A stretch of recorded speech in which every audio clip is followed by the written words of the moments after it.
Okay. Boom, boom, boom. We are live. What do you know? Nice. What's up? And my volume is off. What is up, folks? Episode 19. Episode 19. That sounds crazy, dude. We're getting there. We're getting to where you were like, I'm looking forward to episode 20, so almost there. I was just thinking that when you said that. Yep, 20 was kind of the mark. It's kind of where I'm going to get all excited and I don't know, 20 is just like a solid number. So I feel like we're doing pretty good, just trucking along. Some of these might be shit, you know, who knows? Maybe you guys think some of these podcasts are garbage. Maybe some of them are really insightful and just fun to watch. I got good reviews on it. How about you? Like your friends? I haven't heard anything bad. All the critical parts, like they weren't even critical of the whole episode or like the content. It was mostly like the production. Yeah. At the beginning of when we first started the podcast, but since then, I haven't heard any complaints. Yeah. We even gave up the second microphone. Haven't even tried to use it since we gave it up. Since that's a good point. That was like episode 8 or something. That was 10 episodes ago, and people haven't been bitching about the one mic. So I mean, yeah, I mean, it doesn't sound that bad, and that was weird how that worked, because that was working fine at one point. It would like work fine for a little bit, and then it would start echoing, and we're like, I got too fed up trying to deal with it all the time, so it's like whatever. Yeah, it got to a point where we were just kind of chasing the tail, dog's tail, or whatever they call that term. Yeah, and we couldn't upload the episodes to Anchor because they're all echoey and shit, so it was like ruined product almost at that point. So I'm like, I'd rather just not even risk it. Yeah, it's been good though. So I don't know. I'm happy with where we're at. We haven't had too many technical difficulties as of late. Except for forgetting to record the last episode, which was streamed live. Oh yeah. I haven't uploaded that to Anchor yet. I still need to rip it. Speaking of which, how are we doing on recording and on Anchor? Yeah. I got the OSB. Okay. Yeah, I had that. We're good? I made sure this time. I made sure, yeah. Okay. Just checking. And I have Anchor up to date now except for episode 18, so everything's good on the internet except for episode 18 of the podcast, which we had with Josh Young on Wednesday. It was really cool. I'll get that up soon though. Okay, I was just going to ask you if you probably by tomorrow. Yeah, I just have to rip it off of YouTube or something and the audio and then upload it. Yeah, so, I wonder if, I'll find out. I was going to say, I wonder if Facebook does the same thing. Facebook Live records it or not. We might be able to download it off of Facebook. Okay. But I'll find out. I think you take it into Premiere or whatever and cut out the beginning intro section with the music and the alternate scene and shit. So, yeah. That's funny. Which is annoying. That's why we record it the way we record. We set the record button right when the actual podcast starts so that way we don't have to cut out and edit it in video software. So, but yeah, it is what it is. That's our own fault. So yeah, we're for the most part though we're doing good with minimizing the technical difficulties. So it's rough. It's rough out here in a podcaster's life. So rough. First world problems. Anyway, let me get the plugs in there. Yes, so check us out on Spotify and Apple Podcasts. I have, like I said, all of our episodes besides one on there now. And a couple that were glitching, whatever, with the echo. Yeah. And then, crap, my brain's not working. Catch our live streams on YouTube, Facebook, and Twitch. And then you can get our updates on Twitter and Instagram. Have we been using Instagram lately? Have you put anything up on there? It's been a while. It's been a while. Yeah, I usually do it in phases, so I'll clip about, because it takes some time doing it. All the things take a while, so I'll usually do things in batches too. I'll do a couple episodes or whatever at a time. Yeah, and you haven't done it really yet. I haven't done it. If you did it and I did it, it'd probably hit him really good. I probably should anyways, because I'm trying to build my art Instagram as well, which I'm not going to plug. I'm not going to name the name of it, but because I want it to grow organically, not from other resources or whatever. You know, just people like coming across my art and being like, yeah, that's tight. But I think that if I can learn to grow multiple Instagram channels in different fields at the same time, it'd probably be pretty useful. Yeah, that'd be cool. Anyway, nice. Well, cool, man. ASMR. Nice. What are we promoting here? I know. Hey, Soylent. Hey, we switched from Corona. Never hit us up. Fuck. I mean, no, fuck Corona. I mean, like, Corona's cool too. But Soylent, yeah. Hey, I like how you're expensive too. So definitely, if you want to sponsor us, these are like $2 a fucking bottle, dude, or more than that. Yeah, they're spendy, man. these little drinks like this usually are. Worth it though. They're fucking delicious. Pretty good, yeah. It's supposed to be a meal replacer. Yeah, it's got a little bit of sugar. It's got low sodium. It's got a lot of protein. And a ton of fucking vitamins. I'm not gonna name them off. I'm not fully promoting them. I'm kind of promoting them, but we're not sponsored. We're not getting paid, you know. So no, but we're open for options though, Soylent. They're legit. You you reach out to us. We're open for negotiation. They're like, we'll give you $1 off. We're like, sold. Oh man, but so. That's cool. I'm such an amateur. I forgot my notes again. Wow. That's the second podcast I did that again. I just had a weird moment where I smelled the chocolate of your drink, but then tasted the pineapple in my drink, and I was like, "That's not right." Go get your notebook. All right. Because I'll just sit here and just there was something we're reviewing. It was a Reconnect documentary. Oh, we are? Oh, okay. Oh yeah, that's right. I forgot about that. Yeah, we watched documentary about ayahuasca. It's what is his name? Brian Rose? Yeah. Right, it's Brian Rose from London Real, right? Yes, sir. Yeah. Yeah, we can review the Reconnect. Sorry about that, guys. For some reason, I'm always forgetting this. Fired. If anyone is trying to be a podcast co-host, hit me up. Yeah, one thing, dude. I remembered my tea, my drink. I mean, I'm all set up with everything I need. But, I missed the most important stuff. How dare you, sir? Appalled. But, so did we ask that yet? How was your week, man? How's my week? Yeah. My week started out pretty... Or the last few days, I should say. You know, I've been feeling better about drinking, but it's I don't feel like it's bad when I drink. It's always, I feel worse when I still feel bad after I drink though, because I don't know what it, being hungover gives me so much anxiety.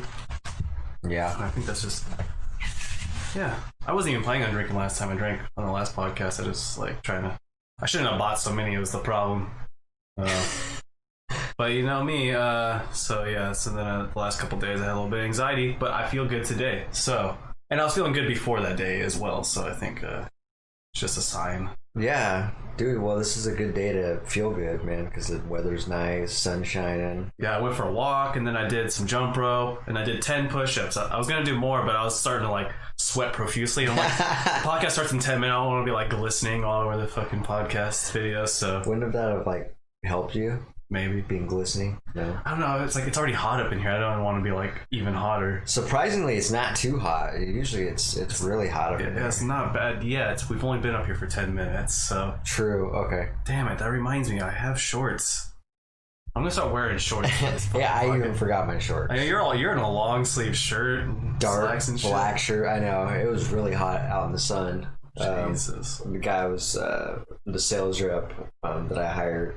He was saying that about my shirt. He's like, "Man, you're probably hot in that shirt." That shirt. You also have a black undershirt on. Yeah. You got long black socks on, or are they short? Yeah. No, they're black socks too. Yeah, long bastards. So the black crew socks. The long woolly ones, even though they're not wool. But he's just trying to simulate Mexico. Anyway, we'll move past my racist joke. How was your week? Mine's been good. Really busy. The last few days, it's just been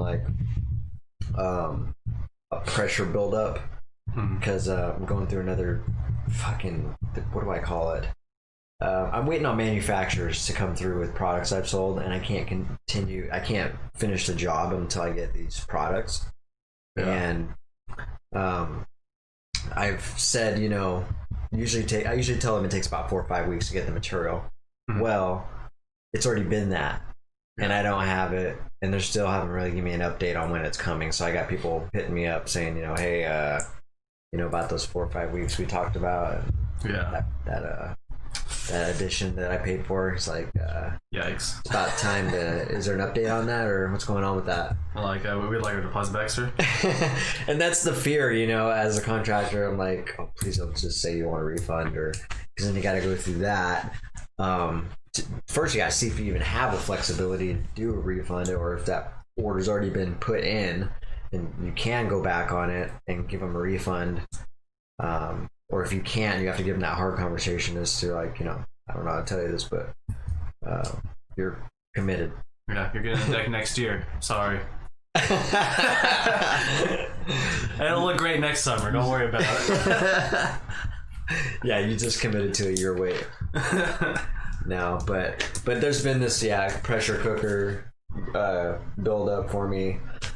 Homeowners hit me up, which I don't blame them, but I'm only doing as much as I can do, and so the longer this goes with manufacturers delaying me, the more build up there is. So that's the pressures of the contractors, man. Life. It's also, it's more pressure of being the business guy, because if you're like just a worker, like your workers don't have to have these hard conversations. So. No, exactly. That's the nice thing. I mean, and that's what I envy as a business owner now. It's like, man, it'd be nice to just work and go home and forget, but not really. I mean, it would be, obviously. Everybody wants to do that, but not me. As far as, where my life is, I can't do that. That's not what I want to do. And I get away with enough of doing that, so. I just don't like working jobs without growth that aren't fulfilling to me, so I hate working for other people and just coming home and feeling like I know I made money, but I didn't make money the way I wanted to most of the time, and I'm drained when I come home, and I don't want to work on the things I actually want to, put my energy into. So, whatever. Side tangent. But yeah, I guess it is a lot more mental energy to run a business, for sure. Is there a price point that when you, I don't know, is there a certain amount like that would make me power through the tough jobs? Yeah, if you made, I don't know, let's just use an extreme scenario. Let's say you got paid $50 an hour to clean toilets all day. Yeah, I would still want to do part-time though. Like I wouldn't want to do 8 hours a day, because I feel like if I did 4 hours a day, that'd be equivalent to getting paid $25 an hour for 8 hours a day. And it'd still be like a decent amount, and then I would have enough time to go do my other shit. Like, can I work part-time, $50 an hour? That would be like the dream. I wouldn't even care if I was cleaning shitty toilets. I mean, I would care.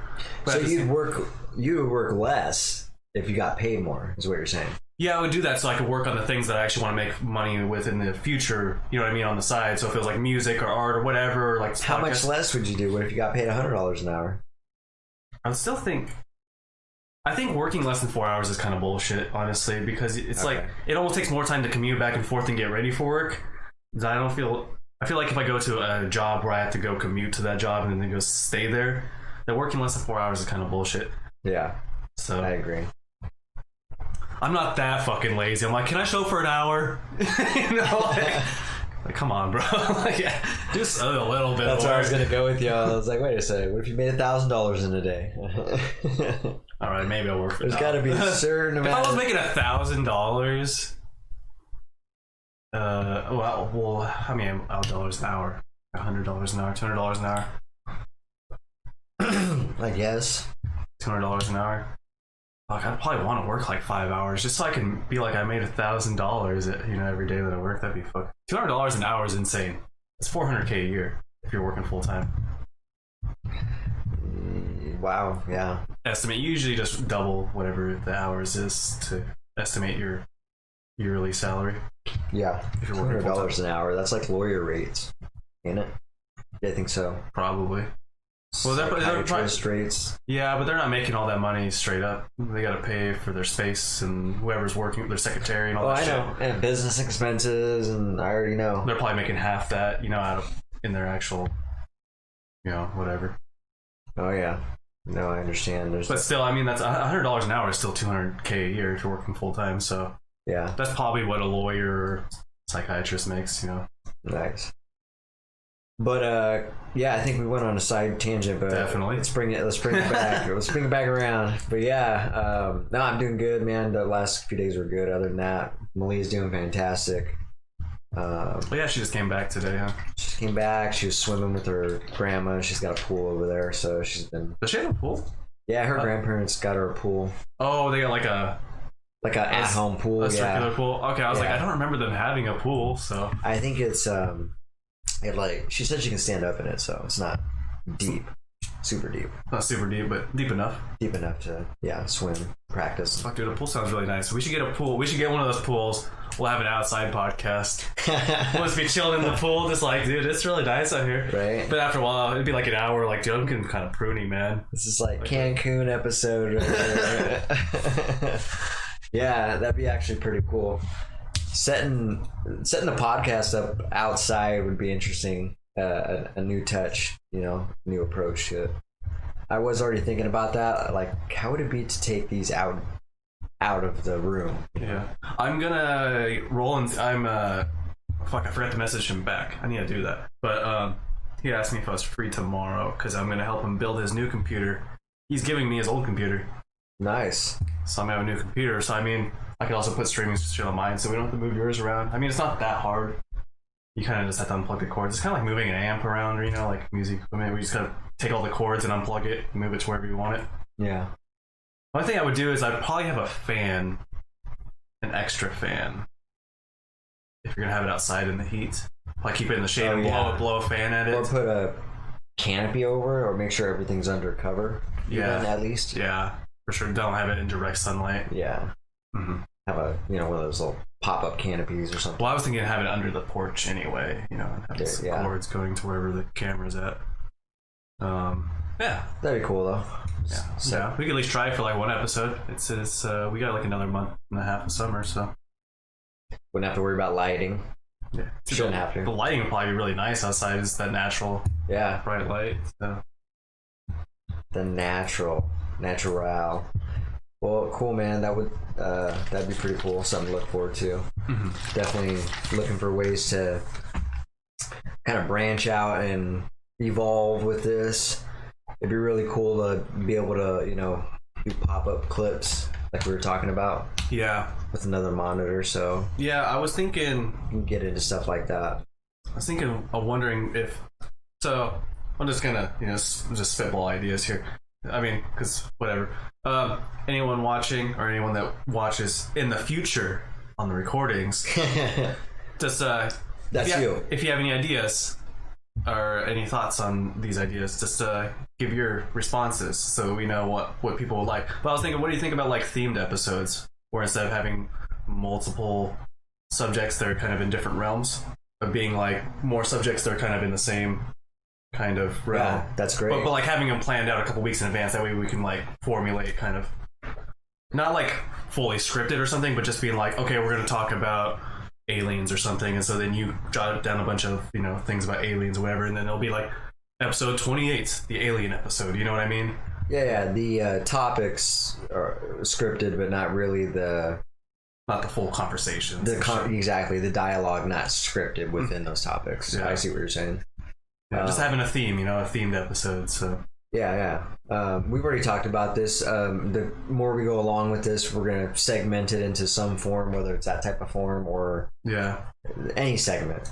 Fun segments. But that's kind of going to be eventually the direction it will go. Is a little more professional, I think. Yeah. 'Cause in my opinion, when you do that, that's kind of what happens. Mm-hmm. Even though I don't know if there is a lot that do that. It's funny because the two podcasts that I do listen to that I like, they don't do that. Joe Rogan definitely doesn't do that. I watch but two other podcasts I watch do that. Star Talk with Neil deGrasse Tyson. Oh, nice. It's a little bit more structured, a little bit more themed. Well, it's obviously space themed to begin with, or like astrophysics themed for science to begin with, but also sub themes. Yeah. And then the other one I watch is one called Draftsman, and it's a art podcast. And they have specific topics for each episode as well. So some podcasts do it, some don't. But that's also what I was saying, anyone watching, give your feedback. Do you like the kind of looser formats, or would you enjoy more themed episodes? So. Yeah, that's great. Good question. So yeah, give us your feedback on that. We want to know for sure. Or maybe we can do like a mixture. Like Saturdays are themed episodes, Wednesdays are more kind of, or vice versa. You know what I mean? More relaxed. Yeah, let us know so we can kind of work on that. And I don't know, like you said, it just kind of gets hopefully puts a little excitement into the episode, spice it up a little bit. Yeah. Yeah, and if we get specific themes too, we can like kind of seek out people that we know are interested in those specific subjects. Yeah. Like, hey, would you like to be on our podcast about the pyramids, or whatever? Yeah. So Exactly. Mhm. You kind of target and narrow down Yeah. topics of discussion with people that are into that. Mhm. Yeah. I mean, we've already kind of done that with music, with like Jake, for instance. Yeah. That was definitely like a themed episode to begin with. What episode was that? Was that like episode 4 or something? 3 or 4? It was like real early in the podcast. It was around 5 somewhere. I don't know which one though. Yeah. It was really early. Yeah. Yeah, because Will was on here. I think I was just looking at it. It was like episode 8. Oh I really? think it was like 11 episodes ago already. Yeah, we'll have to get the episode with Josh up because now we've. Is that the third guest we've had? Yes. Okay. Yeah. So we've had 3 guests. That's pretty cool. Yeah. We're trying to keep it coming. I think it's pretty cool. We're just kind of bringing in friends and family. We haven't really had family yet, but Yeah, no family. So any friends or if you're like successful in your field, you know what I mean? Like if you're like, I don't know, not even like famous, if you're like semi-famous, you happen to stumble across this, you know what I mean? If you're like just semi-famous. you have like 10,000 followers or something, you know what I mean? You want to come join us, have a conversation about your specific subject? I'm down with it. I'm just saying that's like the random person watching this, you know what I mean? If they're like some random person on Twitch is like, let me join your podcast, and they're like, I don't know who you are, so we can at least be like, gotta have 10,000 followers. you don't have to have 10,000 followers. You just don't be a random stranger, because that's just creepy. You know what I mean? I don't want to invite some random stranger onto the podcast. That's the only reason I said that. Yeah. Yeah. Well, if you have like a content, like if you have a YouTube channel or something, I can go look at your YouTube channel and make sure you're not a psychopath before we have you on the podcast. I mean, unless it's remote. If it's remote, who cares? Actually. Yeah, I know, and eventually we should be able to get on board with that. We should be able to do that. We just haven't had the necessity of doing that. You know what I mean? So I don't think it'll be that hard. The only problem we're gonna have is we're gonna have to like if we do that, we're gonna have to move the monitor in front of us. That one? No, not the camera, the monitor. Oh, the monitor. Yeah, or get a second monitor. That way we can put the video feed from them talking to us in front of us. Or we could move the camera, couldn't we? Yeah, we can move the camera over here and face the opposite way. Yeah. Either way, but I just know you like having these canvases behind us. Well, for those, we can. Yeah. Change it up a little bit. I can't imagine us doing those very often, but Mm-hmm. and if we do them very often, then that's a good thing. That's a good problem to have. So Yeah, that's true. Yeah, we should probably get more guests, because our guest episodes do get a little bit more interaction. So it's cool. It's just at a third mind yeah, and a third perspective. Different input. it allows us to talk about different things, and Yeah, because everybody sees things differently. They hear things differently. They say things differently. I mean, we all have something to offer and bring to the conversation. yeah. But If anyone enjoys this type of thing. But people listening to this but not watching are probably like, what the fuck was that? Sorry, it was me shaking my Soylent. right, the Spotify listeners, The random ASMR. Like, everything else was not very relaxing, but I like that. Can't open it with my fingers, sorry. Suddenly this gets turned into a podcast for random sounds. We just start talking real soft and, Yeah. and nice, and people are like, ooh. It's kind of like that guy in Seattle who got famous for his podcast of him walking. People like just listening to him walking, hearing his footsteps Oh, yeah. on stuff. People love ASMR, dude. He's got like 3 seasons of this, I guess. Yeah, it doesn't surprise me, dude. It's like, wow. There's So- this guy on YouTube that I fell asleep to a couple times that he does like these ink matte drawings. Mhm. You can hear like the individual little pen strokes or whatever. He uses like one of those scratchy kind of calligraphy pens though, so you can like kind of hear it scratching the paper or whatever. Yeah. But he has this really soft talking voice. But he draws like these maps from like fantasy shows and shit, like the Lord of the Rings map and shit. He'll draw those and it'll just. But he like does this real calm talking over it at the same time, so you like watch it and just fall asleep while he's like drawing a map of Middle Earth and shit. Crazy. It's pretty fucking cool. Yeah, that is cool. That's the type of art that's really fascinating too. Yeah, you like that type of stuff? Oh yeah. It's pretty The cool. landscapes. Well, it's not a landscape. It's like have you seen the maps in the books for Lord of the Rings, where it's like the like a three bird's eye view overview of it. Yeah, it's an overview and has like simple depictions of the terrain and shit. The mountains and like if there was like a famous mountain, it'd just be a simple line or something. Yeah, they're like little triangles basically. Yeah. But I mean, they're still in detail though. There's so many different names and places and getting it accurate to the way it's laid out in the actual book and stuff it still takes skill. So yeah, it's pretty cool. Plus, it's just kind of cool because Lord of the Rings is awesome. Those type of places. I love fantasy. So yeah, I love those movies, man.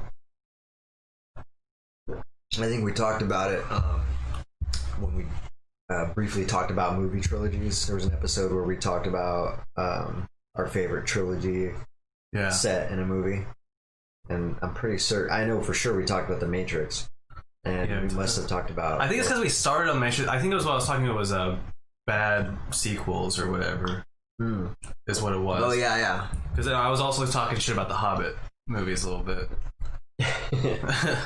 That's right. And The Matrix 3 obviously is always a topic of conversation when we're talking about that. Apparently you liked it. Well, no, what I said was that I liked it when I was younger, but I haven't seen The Matrix 3 in a while. But I was watching Matrix 2 and I was like, I mean, you guys can go watch this, but I was just saying, like, I liked it a lot more when I was younger because it was just too much action and not enough story for me. Yeah. But the first Matrix is... It's all about slow motion fighting in the second one. Yeah, the first one is real good, though. The first one's great, dude. Great storyline. Get you pumped up. It was great for me as a 16-year-old seeing it for the first time. Yeah. I feel like we talk about The Matrix a lot on this podcast. Right. We were talking about the last podcast. We were talking about the Mandela effect. Remember? Yeah. We're talking about that line Morpheus says that he doesn't say apparently. So. Yeah, that is an interesting topic. I didn't really think about that. But to be honest, the Mandela effect is. It seems to me like it's something that's obvious to me because we already hear things differently, and that's basically what that is. You know what I mean? Yeah, I mean that's what I was saying is some of them are more compelling than other ones. You know? Yeah, for sure. But yeah, for the most part, that's exactly what it is. But I've already known that. You know what I say out loud. Of course, on camera you can go back and rewind it, but without the luxury of having a playback on a conversation, when you're having it with somebody, the way you hear it. It's weird. It goes into your mind a different way. It's as if that's what happens. It goes into your mind. It's stored differently than when it actually happened. Yeah, it's like and I don't know what that is, but you don't even remember things you say properly. Even those fucking arguments where you're arguing with someone and they're like, "You said this," and you're like, "No, I fucking didn't." Yeah, it happens all the time. They're like the stupid arguments. And one of y'all has a bad memory. I said y'all. One of y'all has a bad memory, and it might be both. The mind just does that sometimes too. I can't remember what it was now, but I just had something similar happen to me recently where I couldn't remember if I did something or if I deliberately forgot about it, just to forget about it or to not have to worry about it. Or it's hard to explain. There was something I needed to do, and I can't remember if I did it or not, or if I just put it off. To not have to deal with it. I'm like, did I actually do that or did I not? Oh god. Yeah. Sounds like shit my brain does. Yeah, and that's when you start doing stuff like that, then it's like, oh shit. You go down the rabbit hole of OCD with that kind of thought process. Just saying. Yeah, no.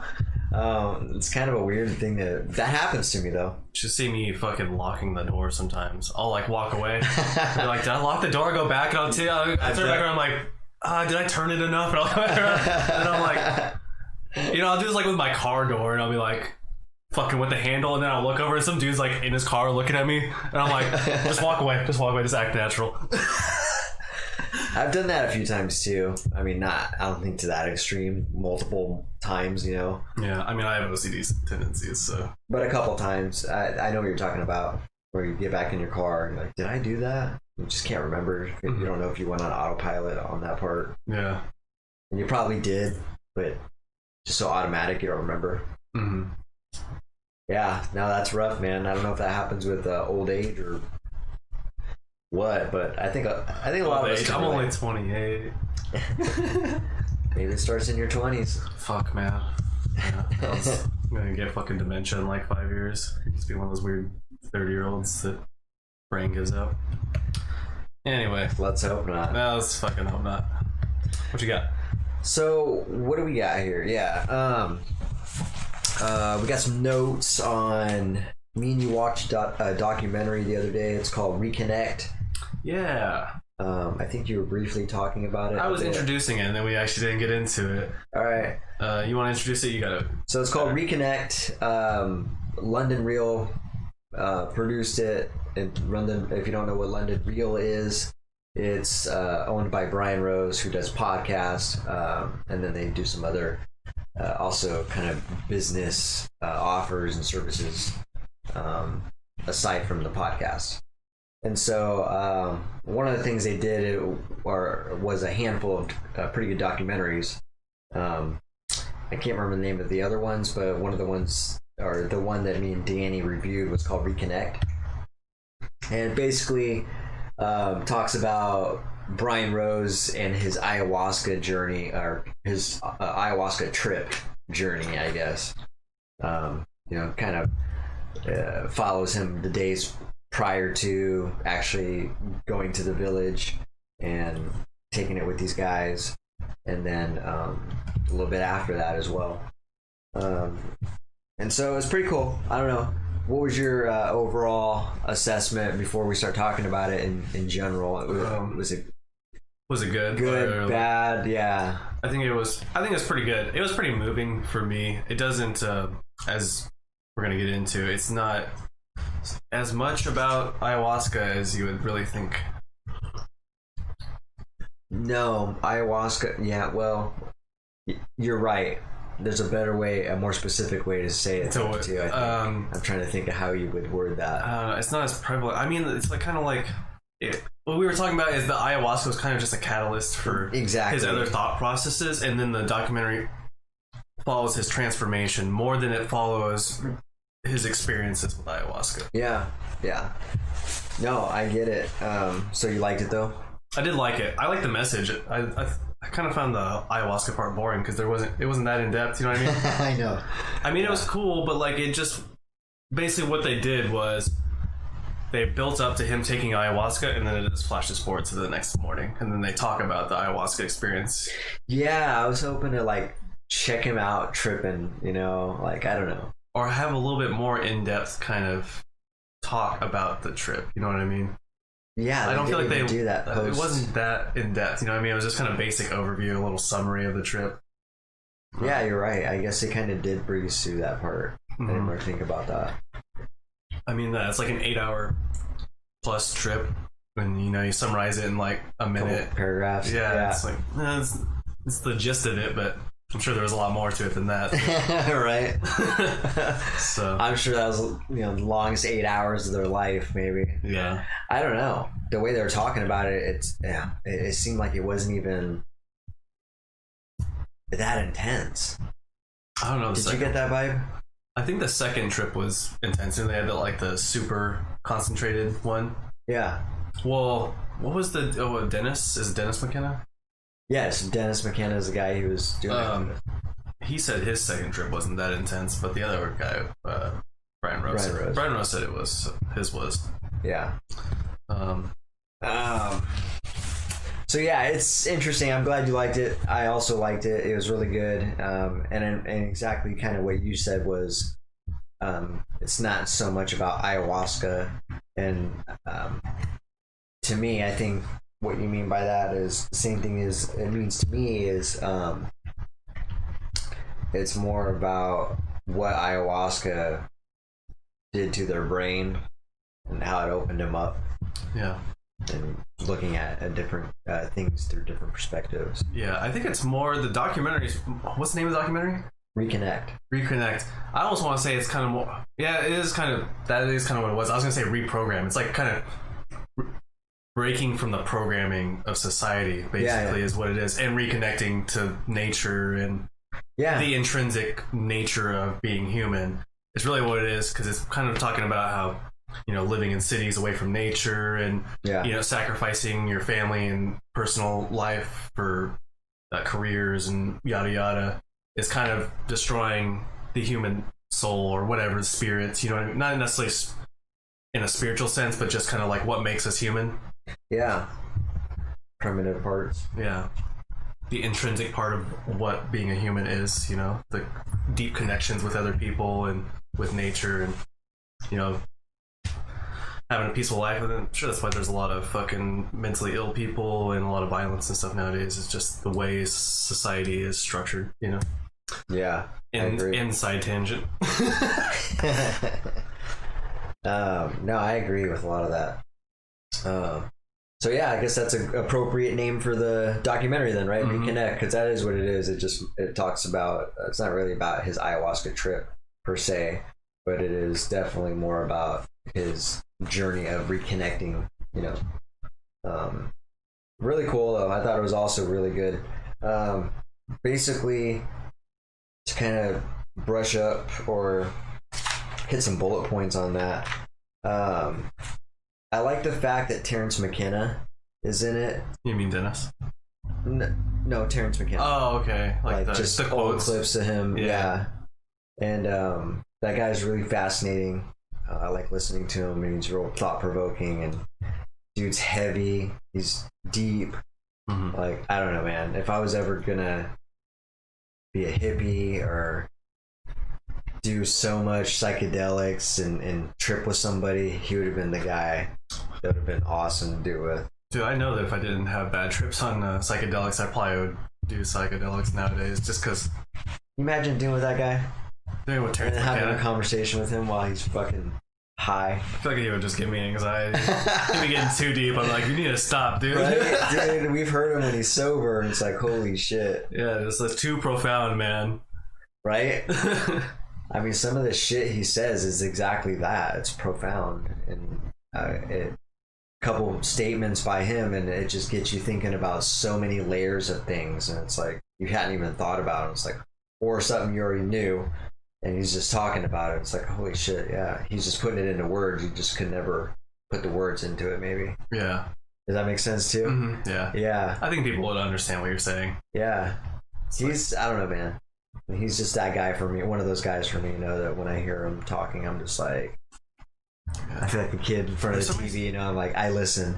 For some reason, I always get him mixed up with Alan Watts. You know who Alan Watts is? Not the top of my head. Okay. No. He kind of has, it's similar, but it's also different. His is more, a little bit more, he kind of gets very deep, like philosophical like that, but he's a little bit more brutal, you know what I mean? Okay. Or like, just abrasive, I guess, kind of with the way he thinks about things, you know what I mean? Right on. But, yeah. Well, that's cool, but yeah, I like that though, the fact Terrence McKenna's in it, and he talks about how out of touch we are with ourselves and with the world. You know, that's like his first, the documentary opens up with him quoting those statements. And then, so the thing I learned about ayahuasca was it's made up of DMT, or I guess helps produce that in our brain. How does that work? Induce DMT, maybe? No, they take a plant that has DMT in it, because plants also produce DMT. Okay. But it's not always like if you just eat a plant that produces DMT, it's not like you're going to have a trip. It has to be, so they combine with some other type of plants. I can't remember exactly. I don't know the formula. Okay, I don't know what plants they are, but I think it's like some type of bark or something. You see them like hitting that like kind of like barky kind of looking shit in the documentary. Oh, okay. I think they combine it with that, and whatever's in that makes it so your body can digest it. But then since you're digesting with it, it digests like over a slow period of time. And that's why you have this like long trip over a long period of time. Yeah. Interesting. No, I didn't see the bark part. That was in the documentary. Yeah, they have like these, they like soak them and shit too, but I think they're like usually like hitting them, they're like tenderizing them, I guess would be. Maybe that's the correct word. I don't know what the Like fuck. it's a piece of meat. Yeah, kind of. Yeah. Interesting. It's like soft bark, you know what I mean? They're trying to like, but yeah, then they like soak it. So I don't know. Huh. I don't know exactly what the fuck they're doing, but Yeah. Well, that's interesting. But yeah, ayahuasca is, you know, I guess infused with DMT, if you will. I didn't know that. So DMT has always been an interest to me. It's also been scary as shit to me. Like psychedelics just really kind of frighten me a little bit, which is probably not a good mentality to have if I'm ever going to go down that path. It's just strange to me that they frighten you, considering how much you've done them. When's the last time you had when you done psychedelics? It's been a while. I don't remember, honestly. Like close to 10 years? God, when was it? It might have been over at the Tumwater house, or apartment rather. So that's like at least like what, 6 years, 5, 6. But that wasn't that long ago. I think it was before that even. Yeah, I don't remember you talking about doing it there. Yeah, I feel like it's the trailer, isn't it? Probably. No, not the trailer. Oh, you lived in a place after that, Capital right? Club before that. Right. Okay. Definitely before around that time, huh? I don't know, man. I know it's been a while. Yeah. I feel like it's been 10 years. That's what I was saying. It's been around 10 years. So. Yeah.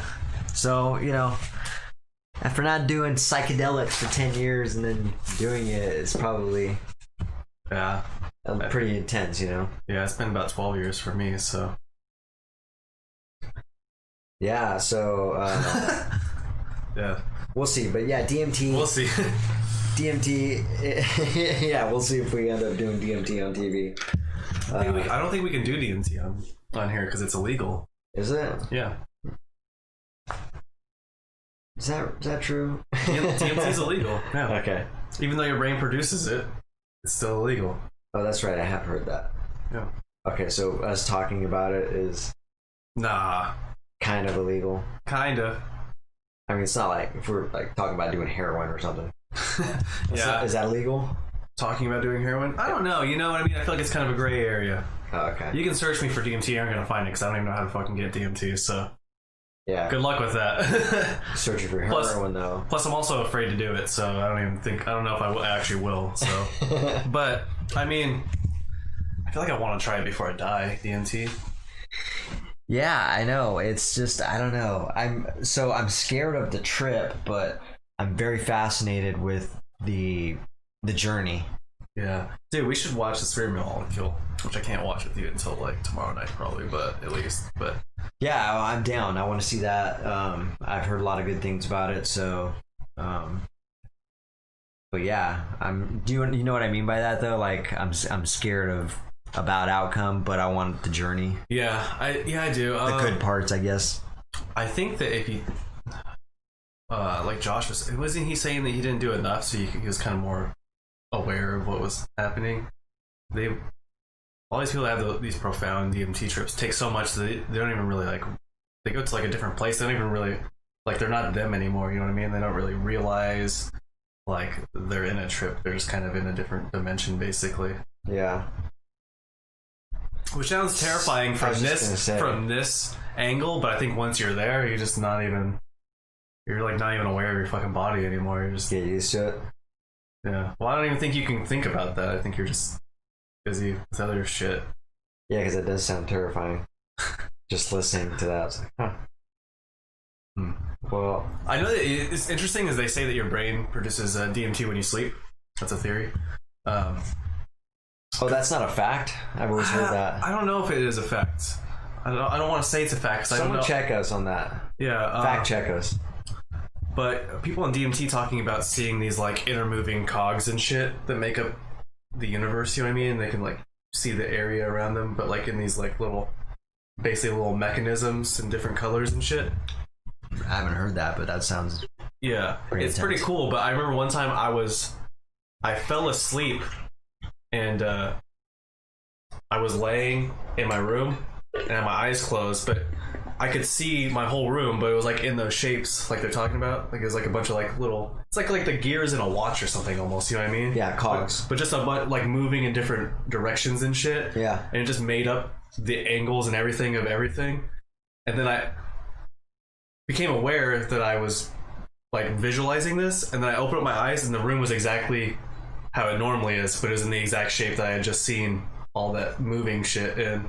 Crazy. So it's like a really cool dream that I had, but it was really interesting that I was seeing basically everything around the space around me with my eyes closed, but in this weird psychedelic kind of realm It was fucking It really sounds cool. like an acid trip or something, man. Yeah, it was really cool. I mean, it didn't give me any anxiety because obviously I was just dreaming it, but like, I don't know if that's technically a dream. I don't know what the fuck that. It's like a vision, kind of, but not a vision. It's not like a spiritual vision, but like, I mean, it's a trip, but like, I don't know how to explain it.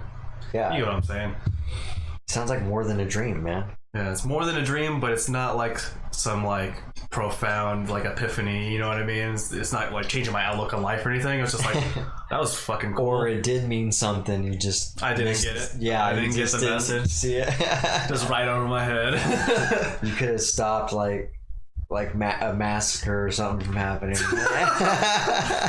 Maybe don't put that on me.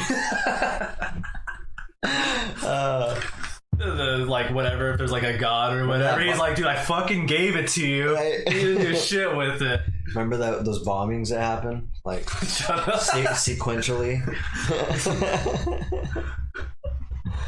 Not saying it was a direct outcome of this, but it might have had something to do with it. I could have altered it a little bit. Exactly. I think someone was trying to send you a sign, but that sign was never retrieved. Well, you know, yeah. if it was God, I mean, God made me this stupid, so I mean, it's your fault that I didn't interpret it correctly. Okay, you should have made me That's smarter. Good point, right? If there's anybody to blame, it's God himself. I take no credit. Okay, none. Yeah, No responsibility here, sir.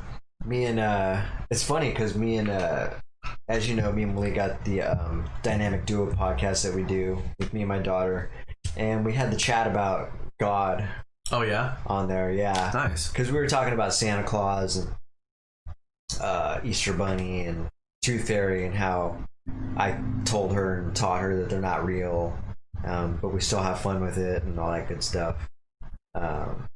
And so yeah, we kind of got onto that topic, and she was like, yeah, and God's not real. And I was like, where is that? I never said God's not. I said, I told you I didn't know for sure whether he was or was not real. So we kind of got into that a little bit. Yeah, that's also kids kind of kids are kind of have a hard time understanding a nuance sometimes. You know what I mean? Because you know how like people really like to deal in black and white, and I feel like getting that gray area is something you kind of have to learn over time, because that's just kind of how people are Yeah. naturally. And so I feel like sometimes kids will interpret something you say in a gray area as one direction or the other when you're really kind of talking about something in the middle. Yeah. But yeah. Yeah, absolutely. There can be a lot of misinterpretation between children, especially. Mm-hmm. But yeah, I thought that was pretty cool. But yeah, I forgot where I was going with that. Yeah, me too. I was like, where did we start? Well, we got sidetracked big time. We're Okay. talking about ayahuasca being made up of DMT. Okay, so we have no bullet point for this. All right, we're just gonna end it there. All right, that's cool. Let's just move on. yeah, exactly. So I forgot too. My brain's not working properly apparently. Yeah. So, but anyways, to kind of move things along on this documentary review here, basically, Brian Rose goes to do ayahuasca with Dennis McKenna, who's Terrence McKenna's brother. Dennis McKenna talks about during this, your ego is lifted ultimately, and you're open to all ideas. Sorry, I have a hard time reading my own writing apparently. Brian had a great trip. So talking about the first trip, they actually did this in phases. They tripped, which is kind of weird to me, but they tripped for a day or two or however long it lasts. Yeah. Then they recouped for a day or two or something. Yeah, I think they just did every other day. So I think they tripped Okay. like during the evening, woke up the next day, recouped like you're saying, and then the next day they would do kind of the same thing, just repeat that. I think they did it 3 times. Oh, I thought they did it twice. Okay. They did it 3 times. It was like an introductory one, then an intense one. It's supposed to be like a journey, like an opening, and then going to the intense part, and then like a closing, basically. Okay. They had it structured kind of like a story. You know what I mean? All right. So we're talking about the first time they did it then. Basically, Brian had a great trip. Dennis had a dark trip, apparently, Oh yeah. is what he called it. And What does that say? So that's pretty much all I wrote on that one. Apparently, yeah, which was kind of weird. There is some significance to that because that's really all there is to be known on that. Was Brian had a good trip, Dennis had a dark trip. Well, they had the second trip. It was interesting that Dennis had just because I'm sure he's done a ton of psychedelics. Just yeah. First of all, he's Dennis McKenna, so he's done them. But then obviously we also know that he has. Yeah. He talks about them. Which is interesting because it was like a small enough dose to where Brian still had a good trip. You know what I mean? Yeah. But it's just found it interesting that Dennis had a bad trip, which is with his expertise. You know what I mean? I guess it happens to the best of them, man. Yeah. You just never know. Mm-hmm. It's the nature of psychedelics, I guess. That shit's scary, man, when it happens. I can't really speak on ayahuasca, but when I fried mushrooms and had a bad trip, that was pretty scary. Yeah, I can agree. I've had some fucking terrifying experiences. So much I haven't done them for 12 years now, so. Right. So, on the second trip, basically, this is what they called in the documentary the super strength brew. Yeah. This time, the shaman was saying this time he's going to go deeper into Brian's future, whatever the hell that meant. Right. But I think he's talking about like a vision into his future, or like a feeling. Okay. And I think they're trying to like facilitate that by like the songs they're singing. I think is what they're doing. Yeah, they did some like some chanting songs, I guess you would call it, during his trip. Yeah, they're like in Spanish too. So I mean, unless Brian Rose knows Spanish, I think they're in Spanish. Yeah, I mean, I don't know what culture that was. Well, when he was talking, it was in Spanish. I could recognize some of the words. Oh, really? Yeah. So I studied a little bit of Spanish, so I could recognize some of the words. I mean, I can't speak it, but sometimes when I'm listening to Spanish people talking, I can hear certain words like hombre and shit. And I couldn't pick up anything on that. Oh, really? I heard it. I could hear the Spanish. Because I was listening, I was assuming it was a different language than Spanish, and then I was listening to him talking, like, that's definitely Spanish. So if it's not Spanish, it's a really closely related language to Spanish, because there's a lot of similar words. Yeah. So basically, he's basically saying that this time we're going to go deeper in Brian's future. And so during this time, Brian, as he put it, got broken down on this experience. It really tore him down, broke him down, I guess. He was talking about afterwards. Yeah, see, I must have missed the third time because I only got 2 times that he actually did trip. Now I'm gonna have to go verify that too. He definitely did 3 times. He must have not wrote notes on the third time. So basically, that second time he got broke down. I didn't think he did it again. I want to call it fry, but I don't know what else to call it. He didn't trip. Let's call it trip. He didn't trip. Let's see here. Yeah, because the only thing I remember now is when he basically was saying, he was just breaking down, talking about his childhood a lot, and he was like seeking out answers with his parents as far as why he acts a certain way, and was like doing some real soul searching, if you will, I guess. Yeah. But that was kind of like one of the most touching parts of that documentary.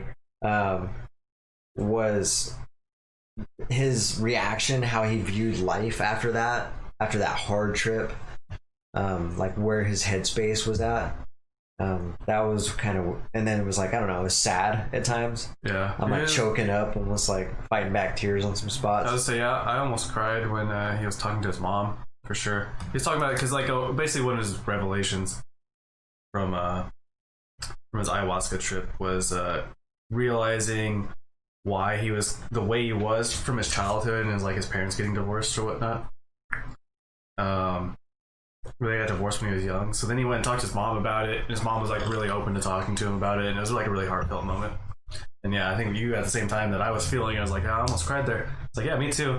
And I remember his fucking dad. I was just been like, I don't like this guy, because he was just kind of like the guy that's like, let's just not talk about feelings. You know what I mean? Like, just It was like he's like it was 40 years ago. Like so fucking what, dude? Yeah. So what? He's just got that classic approach where he's hard nosed. He's like, I did what I thought was right at the time to do. Everything worked out. So let's not talk about it. Type mentality, you know? God. Well, what's up? That one uncle, 34. That one uncle, 34. Are you 34 years old? Were you born in 1934? Viruses could also be created by lizards. Yes. I think he's talking about like lizard people, like David Icke kind of shit. Oh, okay. Viruses are created by the lizards. I think that's what he's saying. Or are you born in 2034 and you're coming back, you're time traveling from the future to tell us something? Is that what's going on here? Right. Hopefully something good. Tell me something good. Yeah. Did I tell you the theory, the missing 411? No. It's people going to like state parks and disappearing. This sounds familiar. Yeah. I might have, but I don't remember. And like a lot of these places where people go missing are like located in your caves and stuff. Yes, I vaguely remember you talking about this. And there's a theory of like a lizard race that lives underground or whatever in these cave systems, and that's why people are naturally afraid of caves. I mean, that's a really far-fetched theory, but I just found it interesting. I only bring that up because he said viruses are created by lizards. Yeah. The lizard caves, that's an interesting thing. It might not be lizards, but I mean, there are caves near all these disappearances. Like, what is happening? You know what I mean? Yeah. That's kind of weird. I wonder how far they've searched in these random caves, because it just reminds me of when we were living in California. Mm-hmm. Me and my buddy, we used to ride his little 3-wheeler out in the middle of nowhere. Yeah. And we would just ride that thing out, you know, good mile or whatever, and then just go search. And we ran into a couple of these caves that were just endless. We would just throw something in there and like never hear it hit the bottom. We're like, are you serious right now? Did it ever give you like an ominous feeling going near them, or? Yes. Isn't that weird? It's like an intrinsic part of human nature is to be like scared of these cave systems. Oh fuck yeah. So especially just being scared of not hitting a bottom. Yeah. Or when you do hit I wasn't even thinking of like a hole. I was talking about like, you know, the ones like in the side of mountains where you can walk through it or whatever. Oh yeah. Those type of caves. Yeah, this is what I'm talking about. What we ran into was, yeah, it was more like a hole, vertical hole. Yeah, I'm sure it's not vertical the whole way. I'm sure it branches off eventually. Probably. But yeah, those are. It reminds me of the God. What was that Netflix documentary we were reviewing with the MUFON Files? Fuck, what's that called? That was so long ago now. Yeah, UFO something. No. Is it the UFO Files? There's no way it was something that simple. Yeah, shoot. I don't know, but the one that talks about the MUFON Files, all these conspiracies with aliens. Yeah. There's an episode of Ancient Aliens too, talking about underground civilizations and like they found these structures underground and shit. Yeah, that's what I was gonna say. Maybe these lizards, people underground, could be straight up aliens. That's actually my kind of theory, is that they're aliens. Yeah, like that guy on that. I don't know. If they exist, they're aliens. Yeah, I mean. Yeah, that one episode where that guy claimed to have a firefight with some aliens underground when they were drilling. Oh right, yeah. Remember that? Yeah.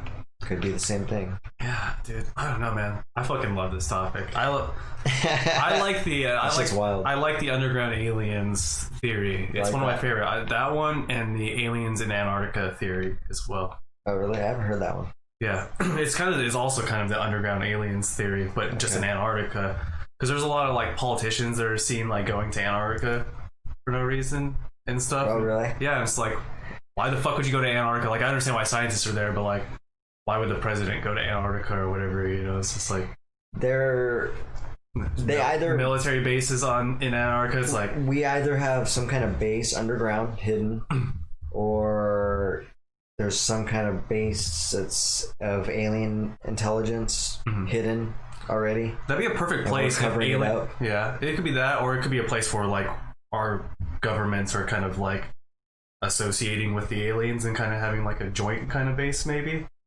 is like a theory that I kind of have, because civilians aren't going to find those bases. You know what I mean? They're not going to stumble across those bases because it's on the bottom of the fucking planet, where it's not even really habitable. So you don't have to worry about, you know, non-military or non-political people stumbling across this stuff. So yeah, and that's when if someone does stumble across it, that's when they disappear, right? I don't know how you'd stumble across it. You'd have to like get a fucking ship and travel through the icy waters to go to Antarctica. Like, no plane's gonna take you there. Yeah, like, how'd you get out here? And someone just... You just get your own private plane and fucking, like...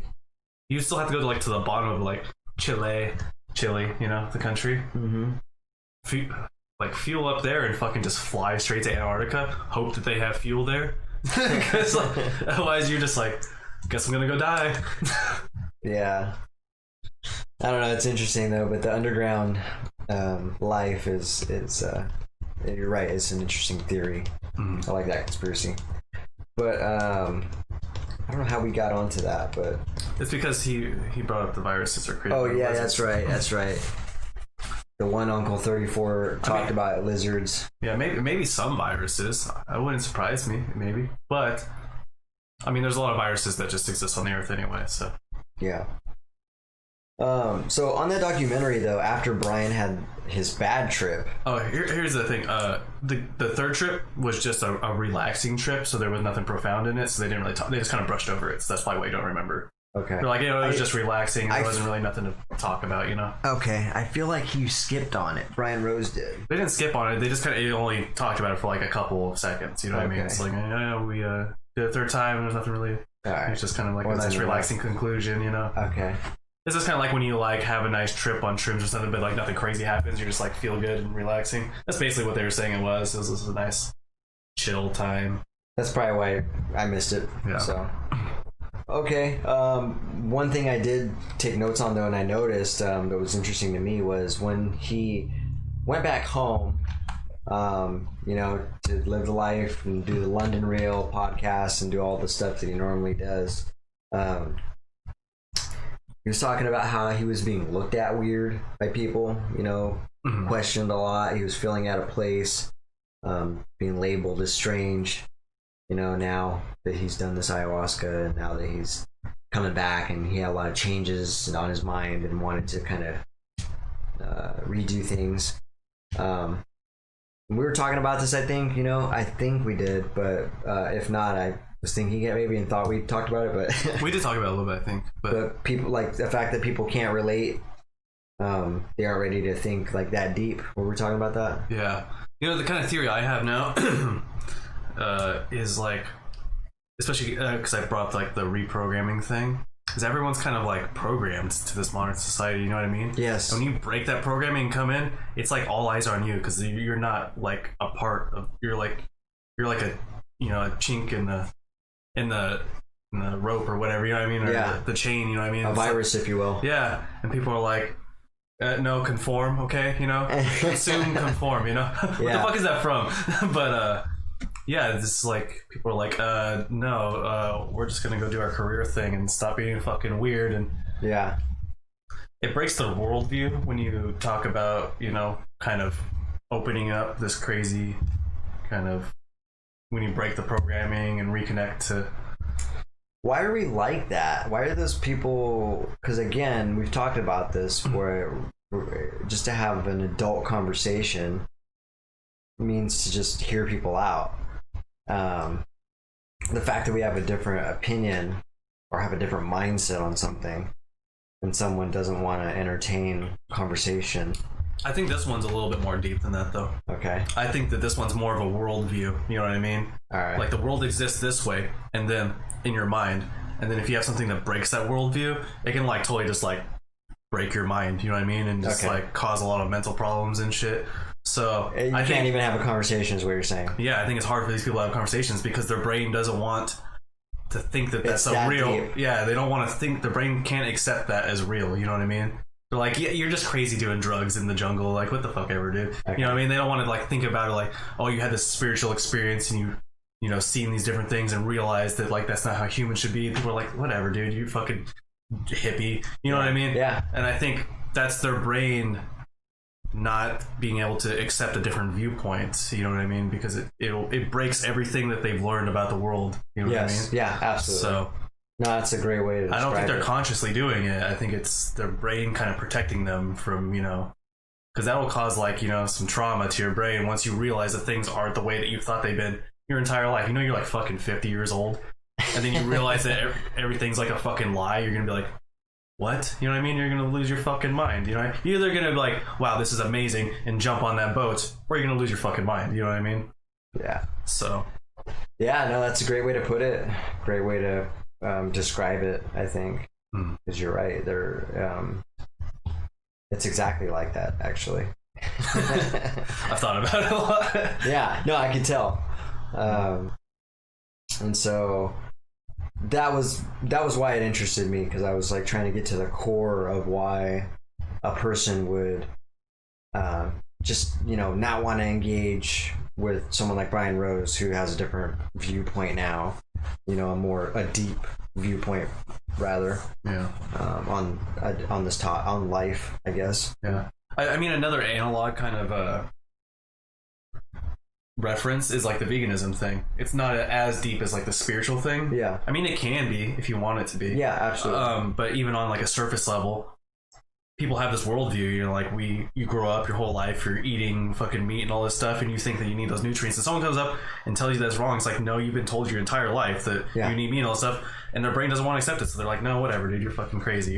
No, absolutely. That applies to that for sure. Yeah, it's not as like deep and spiritual as psychedelics, but same application though. Yeah, it literally is. Yeah, just a different level, but yeah, and it gets used exactly like that. Quite a bit.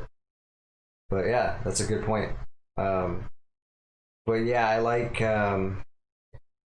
how he did do that. He had a different perspective. He's coming back. He's changing the office. He's redoing stuff. My favorite thing is I knew he was going to do this before he did it. He just bought a bunch of plants and put them all over the office, and I was like, I knew he wasn't going to be able to come back from the jungle and live in the concrete jungle of a city and just be okay with that. No, it was cool. I like how he was doing that. He's immediately making changes like that. Big changes, little changes, like the plants in his office. And I don't know, it was cool. You can obviously tell that he has been changed. And he's ready to do things differently, approach things differently. It's interesting. Didn't his wife seem a little annoyed, though? She was talking about it, and she's like, it's like a different person. And he's like... Did she? I didn't really notice maybe that. Maybe I interpreted what she was saying wrong, but it seemed like she was a little annoyed. You know what I mean? Really? But I think it's also because she couldn't understand where he was coming from. You know what I mean? Because she hasn't had that experience as well. You know what I mean? Yeah. So. So yeah, that was really cool. Going back home and noticing that he just had a hard time relating to people and had a different mindset and everybody else didn't, and so he was just having a hard time conversating. They had a word for it. It was like something. He had like it's basically like coming back into society. There was like a way. They had a terminology for like you gotta do it in this way, otherwise otherwise you're gonna have problems, or other people are gonna have problems with you. You know what I mean? So, and I think it's the same thing. It's that programming thing. So like once you break the programming, I mean, I can have this thing. Maybe that's why I have so much anxiety. I think is because I kind of like I feel like I've broken the programming. You know what I mean? Yeah. So I see the world kind of differently. And then I get fucking weirded out because I like go to the store and stuff and see all these people that are just like programmed, walking around, not aware of everything, just kind of being, like cogs in the system. You know what I mean? It's just like, this is so fucking weird, dude. People are weird. Maybe they're not. I mean, not all of them, but I'm just saying a decent part of the population is. So for sure. So you just assume everybody is. I don't assume everyone is, but I assume like a lot of those people I see walking around just kind of doing the normal human things that are part just of our on the society. Odds there, the bigger portion of that, for sure. You can usually tell the people that are kind of broken out anyways, because they always are like quirky and kind of weird. It's always fun too. Yeah. I'm trying to pass judgment on people. We all act like, if we don't do it, or there's some kind of something unappealing about it, but I mean, we pass judgment on people. There's It's a survival. It's a subconscious thing. You can't even stop yourself. You know what I mean? I mean, you can dismiss your own judgments if you want to be like, oh, that's not fair. You know what I mean? Yeah, you can challenge yourself for sure. But it's gonna happen. It's still gonna happen subconsciously, and you're not gonna really be able to stop it. So, how you react to it is the only thing that can change it. Exactly. Yeah. Yeah. So yeah, let's see. So Dan Pena was in there. I thought that was cool. I love the statement to Brian that he was saying, you know, like, you could be more. That was off of the episode with him and Dan Pena on London Real, which I think Dan Pena's hilarious. I don't agree with everything he says, but I agree with a lot of what he says. But that was hilarious. They had the clips on here of him telling Brian, you know, you're a cunt. He's like, okay, I'm a cunt. Explain to me. You know, I don't like Dan Pena because I feel like he's just too.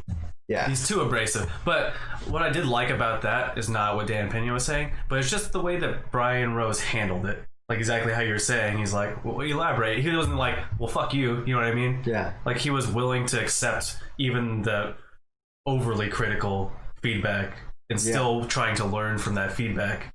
Yeah. Interestingly enough, he not only did he take the feedback, but I mean, he made Dan Pena his mentor. Yeah, so, I mean, it's pretty admirable, honestly, just to be able to have that level of disconnect from someone giving you that negative feedback to just not.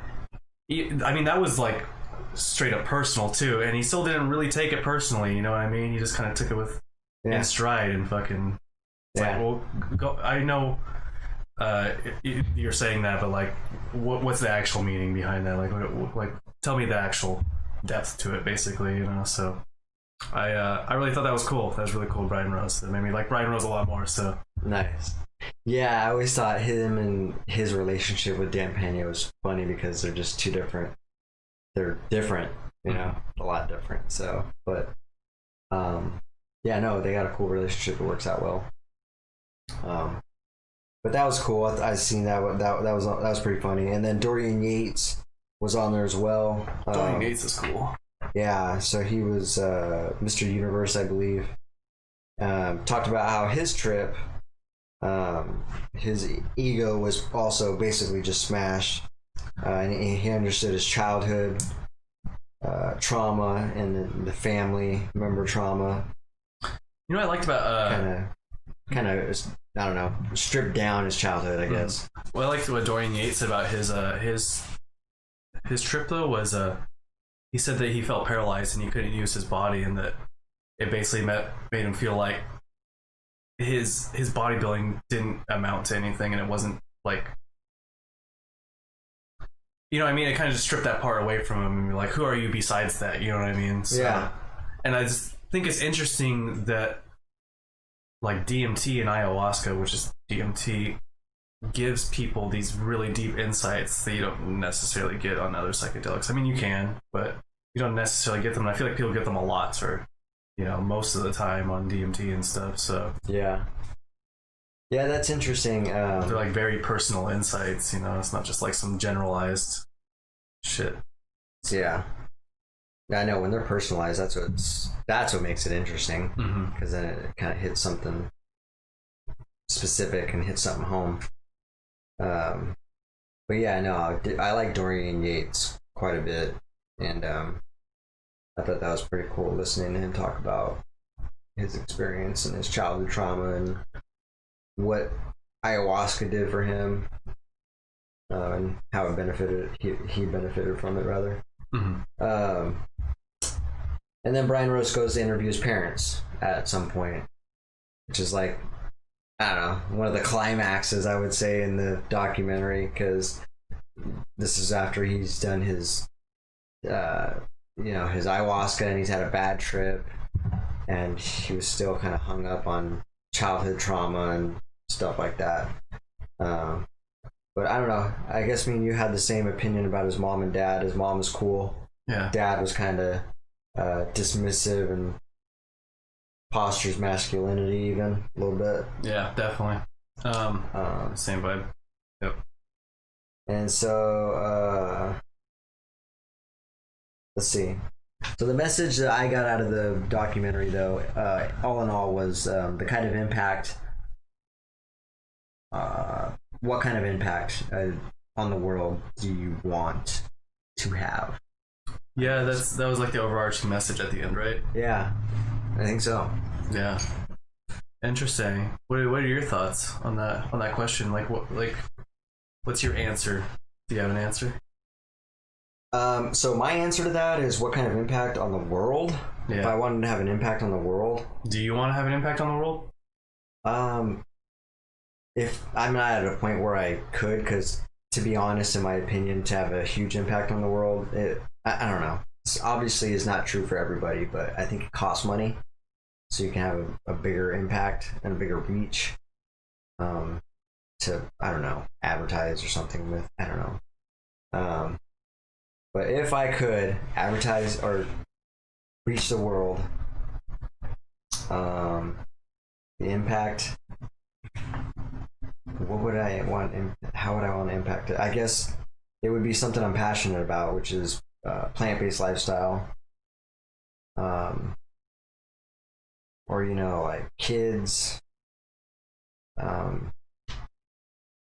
don't know, kids being taken care of. Like I don't know.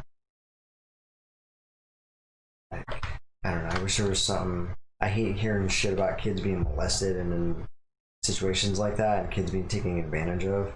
Yeah, so maybe you want to be an advocate, like for some kind of activism involving exactly. something like that. Because those are the type of things I'm passionate about. So yeah, you were talking about. See, okay, so just to kind of piggyback off what you're saying, you're talking about like the veganism thing. Yeah. Personally, I think you're saying that you think you need money. I think honestly, what you need is like a form of art, not necessarily fine arts, but like music or movies or documentaries or whatever. I guess to make a movie, you'd have to have money. You gotta invest a little bit. Yeah. But to write a script for a movie, you don't. No. You could pitch that to a movie company. You know what I mean? So you could make art. You could write a song. And you were talking about drawing that art piece, right? Remember you had that basically that kind of blueprint kind of thing that you drew from Aaliyah. Remember you were talking about like the process. Yeah. You're talking about making an art form. You could make a change in the world by making like a profound piece of art. Yeah, I agree. Absolutely. And I think that's the easiest way to change people, honestly, is people see like a movie that moves them, or art or a song or something, you know what I mean? Like, think of like Imagine by John Lennon, like how profound that has, message had on some people, you know what I mean? How many movies that song has been in. Yeah. I mean, it's a cliched song at this point, but I mean, when it came out, it wasn't, you know what I mean? And yeah. I mean, it's still a pretty good song. But I mean, I get what you're saying, though. You could, if you had money, if you're Bill Gates or something, you could donate a ton of money into, whatever you're passionate about. Yeah. And there are two different ways to go about it. I don't know if I'm sure there's other ways you could go about it too, but I guess those are probably the easiest ways, or the most ways that people do it, right? Well, yeah, I guess to answer your question more directly, the kind of impact on the world that I would want to have is like trying to learn a lot, about plant-based eating, lifestyle, veganism, not just the eating aspect, but like the whole, animal products, wearing clothes and products that are used by them and tested on them and all that stuff. It's a good message. Just being able to be informative with all that information and have all the facts. Mm-hmm. That's the kind of impact it would be cool to have, and just be a consistent activist, because I think it's going to take a while for that to spread at a good enough pace to where people are actually considering it a lot more frequently. Yeah. I feel like a good portion of the population is starting to become vegan nowadays, though.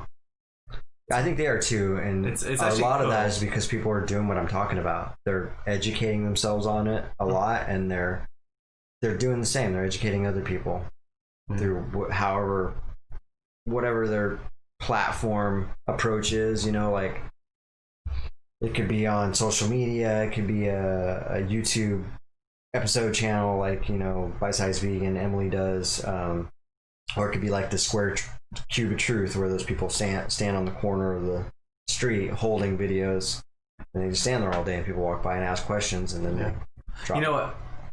That's like a third way to do it. So we talked about money, so you'd have like be powerful and be able to donate money or whatever. Yeah. Create organizations or whatever for certain things that you're passionate about. You could do the artistic route, or you could have just a platform. So you could have YouTube. It's probably pretty easy nowadays. You can just have a message, a strong message that people latch onto, and you just get followers. I mean, when people do that, because you're talking about like these vegan, a lot of vegans get a lot of followers, at least if you're making good content. And I also think of people like, have you heard of Jay Shetty?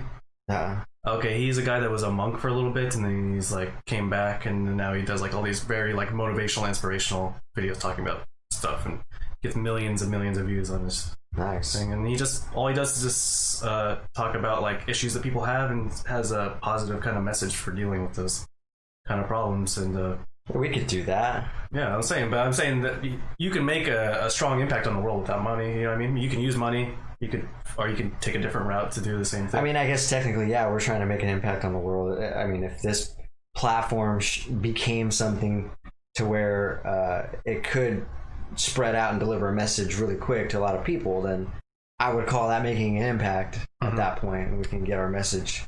Yeah. Whatever that may be. Yeah, I guess the whole message of this podcast at this point is kind of just deep thinking, right? Exactly. Critical thinking. Deep thinking, challenging your thought process, challenging your reality. Being open to different viewpoints, not thinking they're always right. Because, like, obviously we talk about things that we might believe in or that we entertain. Like, we talk about conspiracy theories all the time. I don't necessarily believe in every conspiracy theory, but I will research on them and kind of think about different angles and stuff, or still talk about it, yeah. Or something that's not a conspiracy theory. You know, we talked about like the protests and the different angles. You know, we talked about, you know, I understand what the protesters are saying. I understand what, you know, not all cops are fucking assholes. So we, you know, entertain both sides of things, and, or, you know, just being a more critical thinker, not taking sides on everything, and just kind of, you know, being able to be your own individual with your own thought processes, and being able to assess situations and topics, you know? Yeah, being able to have an adult conversation. There you go. Hey, nice summary. Well, I mean, it's kind of mind-boggling the amount of people that can't. Yeah. It's not really an adult conversation. That's why I said more of a critical thinking thing, because a lot of adults are lacking in critical thinking skills. Yes, exactly. That's why I don't know. That's why I guess I call it adult thinking, is because it surprises me. It should be an adult skill, but it's not. Yeah, these adults I talk to, like, get upset and get emotionally invested in something that they're not, you know, just because you're not on one side or the other. They're looking at something black and white, like, oh, well, if you're not this, you must be this. You know what I mean? Mm-hmm. And so it's frustrating seeing, you know, people in their 50s behave like that or whatever. It's everywhere, all the time. Yeah, it is. I'm trying to catch myself to see if I'm doing that at all. I'm certain I've been guilty of it for sure. But yeah. Now that I'm aware of it, I can't think of what I was using that in context with, and I definitely haven't caught myself doing that. So. Yeah, I'm trying to think of something I would have a black and white view about. I really don't. I'm such a centrist, you know what I mean? I'm always like kind of in the middle. I can usually kind of relate to the things. Yeah. Except for not using your fucking turn signal. It's black and white there, man. Use your fucking turn signal, you asshole. Yeah, don't be entitled. I guess we are kind of black and white about some things, you know?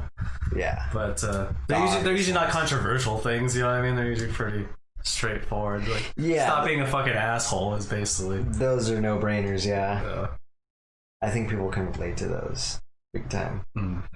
And my rants about dogs, and maybe they can't relate to those ones, because everybody has a dog. Everybody listening that ever did listen to this probably has a dog. I think more people have dogs than don't. Yeah. Isn't that interesting? Probably don't appreciate my dog rants. How many dogs are there? How many like domesticated dogs are there in the United States? That's what I want to know. That's a fucking good question. There's 320 million people in the U.S. I wonder how many dogs there are. Can we get a dog tally? We need a dog tally. Oh, can I just look it up? Google must know this. Google, how many dogs? How many dogs? You guys always want to know how many dogs are in the U.S. If you didn't want to know, now you're gonna know. 89 million, so 90 million basically. In the 89 world? places. In the U.S. That's just in the U.S. Mm-hmm. 89 million dogs, almost 90 million. Well, if you take that, so you take 90 divided by like 320, 90. So I was kind of wrong in my assessment. So that means 28% of people own a dog. But that's 28% of individuals, so like that's not counting families. You know what I mean? Yeah.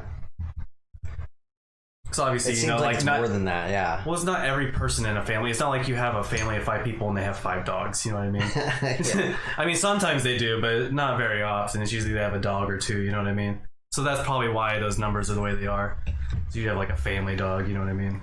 Yeah, and then to your point again, that's not really capturing all the dogs because you're right. Some families have like 3 dogs, 4 dogs maybe, which is crazy. Some families, like here, we have no dogs.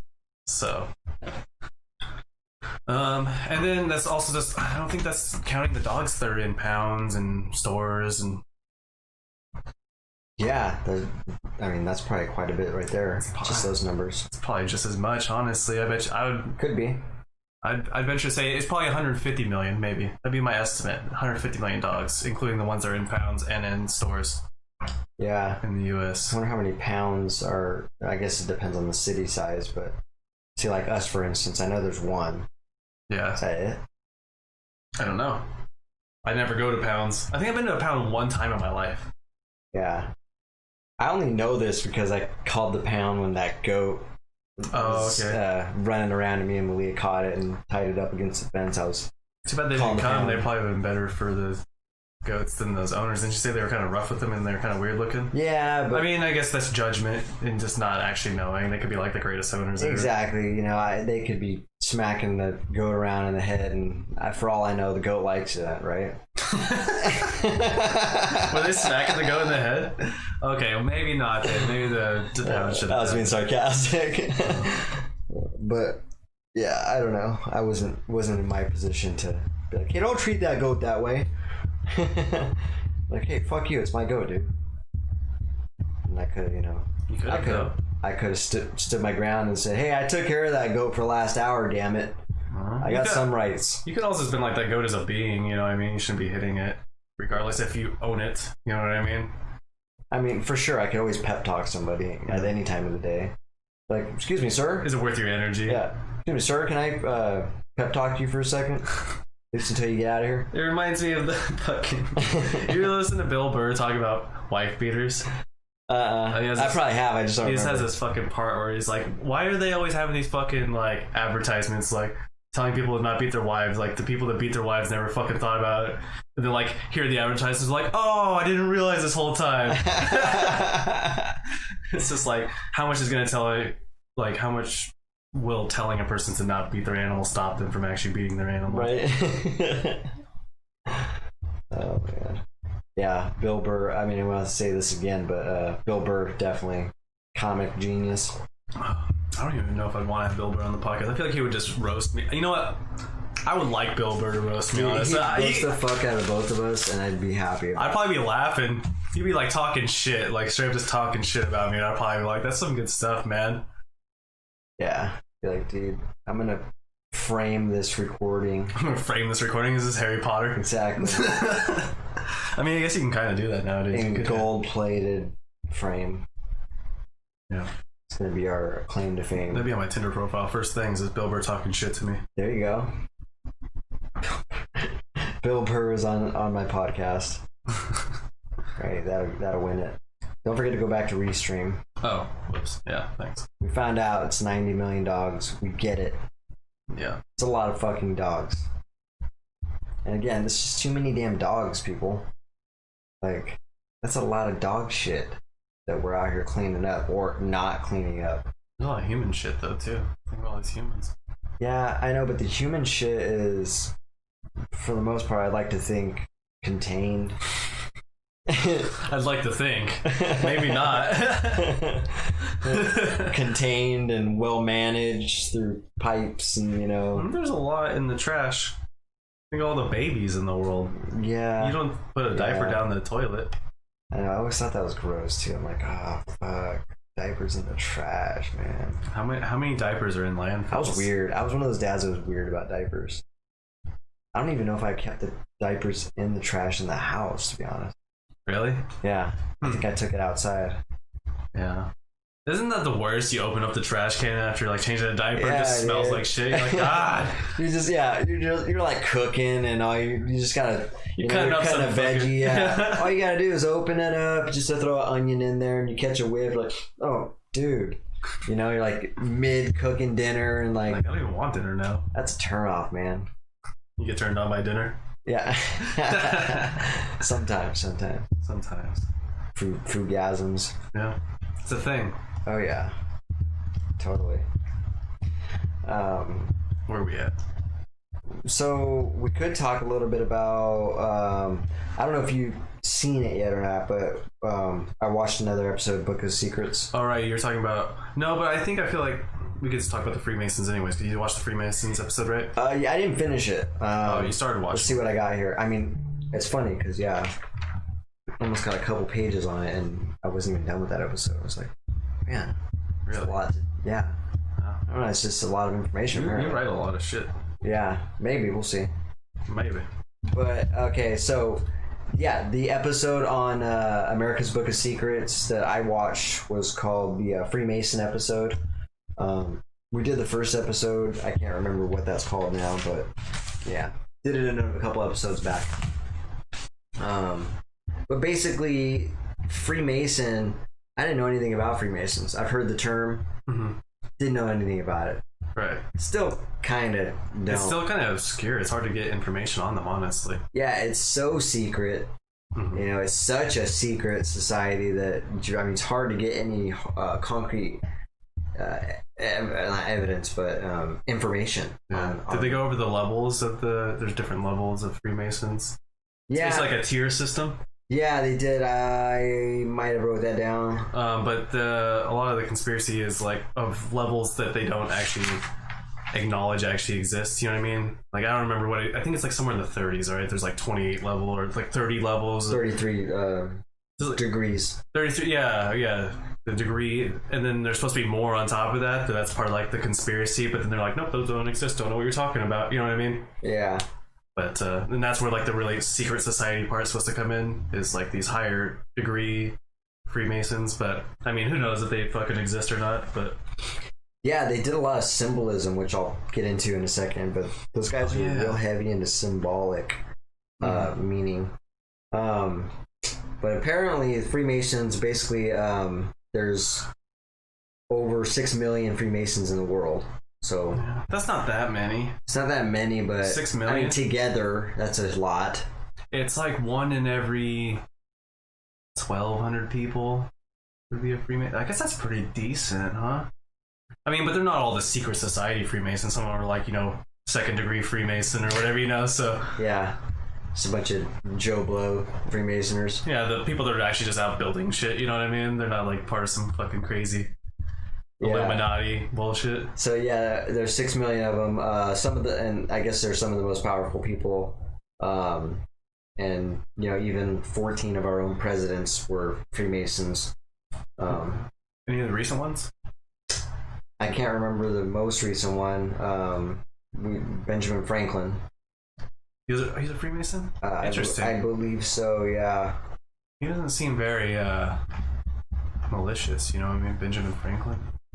Is Freemasonry malicious in nature? Wait, was Benjamin Franklin even a president? Am I tripping? Yeah, was he a president? I don't think he was. What?